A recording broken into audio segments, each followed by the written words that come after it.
এগরা বিধানসভার অন্তর্গত এগরা ২ নম্বর ব্লকের মঞ্জুশ্রী অঞ্চল গত বিধানসভা নির্বাচনে কিছুটা পিছিয়ে থাকলেও এবার ঘুরে দাঁড়ানোর বার্তা দিচ্ছে তৃণমূল কংগ্রেস। দলের যুব সভাপতি চন্দন রানা জানিয়েছেন, ধারাবাহিক কর্মসূচি ও নিবিড় জনসংযোগের মাধ্যমে এই অঞ্চলের সংগঠন অনেকটাই শক্তিশালী হয়েছে। স্থানীয় সূত্রে জানা গিয়েছে, গত কয়েক মাস ধরে বাড়ি বাড়ি প্রচার, ছোট কর্মী সভা এবং বিভিন্ন জনমুখী উদ্যোগের মাধ্যমে সাধারণ মানুষের সঙ্গে সরাসরি যোগাযোগ বাড়ানোর ওপর জোর দিয়েছে দল। এর ফলে কর্মী সমর্থকদের মধ্যে নতুন উদ্দীপনা তৈরি হয়েছে বলেই দাবি নেতৃত্বের। চন্দন রানা বলেন, গতবার আমরা কিছুটা পিছিয়েছিলাম, কিন্তু এবার সংগঠন অনেক শক্তিশালী। মানুষের সমর্থন আমাদের সঙ্গে রয়েছে।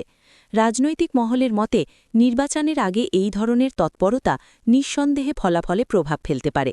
তবে শেষ পর্যন্ত মঞ্জুশ্রী অঞ্চল কতটা ব্যবধানে এগিয়ে থাকবে তার উত্তর মিলবে ভোটের ফল প্রকাশের দিনই। পূর্ব মেদিনীপুর থেকে অংশুমান পণ্ডার প্রতিবেদন।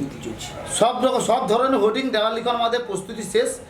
পাড়া বৈঠকে, বুথ বৈঠকে, এরপরে আমরা আমাদের নেতা অভিষেক বন্দ্যোপাধ্যায়, নেত্রী মমতা বন্দ্যোপাধ্যায় এবং আমার এলাকার বিধায়ক তরুণ মেথি যেভাবে নির্দেশ দিবেন, কর্মীরা প্রস্তুত আছেন ভোট প্রস্তুতি তৈরি করার জন্য। মঞ্জুশ্রী অঞ্চল লোকসভাতে অনেকটা পিছিয়ে গেছিল, সেইটাকে পুনরায় উদ্ধার কীভাবে করব?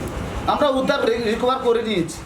আমাদের প্রত্যেকটা পাড়া বৈঠকি, বুথ বৈঠকিতে মানুষের দরবারে যাওয়া, নিজেদের মধ্যে ভুল বোঝাবুঝি ছিল। অনেক তৃণমূল কর্মী বসে গেছিলো, নিজেদের মধ্যে ভুল বোঝাবুঝি ছিল। সমস্ত মানুষকে আমরা একত্রিত করে আমরা মঞ্জুশ্রী গ্রাম পঞ্চায়েত একটা ভালো জায়গা যাওয়ার জন্য প্রস্তুত নিচ্ছি। আমরা জেনে নিলাম যে যুব সমিতি পুনরায় উদ্ধার করতে পারবে। হ্যাঁ, মঞ্জুশ্রী আমরা উদ্ধার নিশ্চিতভাবে করব। মঞ্জুশ্রী অঞ্চল আমরা যে পিছিয়ে ছিলাম, সেই জায়গাটা, যে জায়গায় আমাদের দলের গ্যাপ ছিল, সেটা আমরা পূরণ করতে পেরেছি এবং আগামী দিনে মঞ্জুশ্রী অঞ্চল লিড দিবে বিধানসভা নির্বাচনে এবং তৃণমূল মমতা ব্যানার্জির উন্নয়ন দেখে মানুষ ভোট দিবে এবং তৃণমূল আবার এগরা বিধানসভায় জয়লাভ করবে। বলছি দাদা,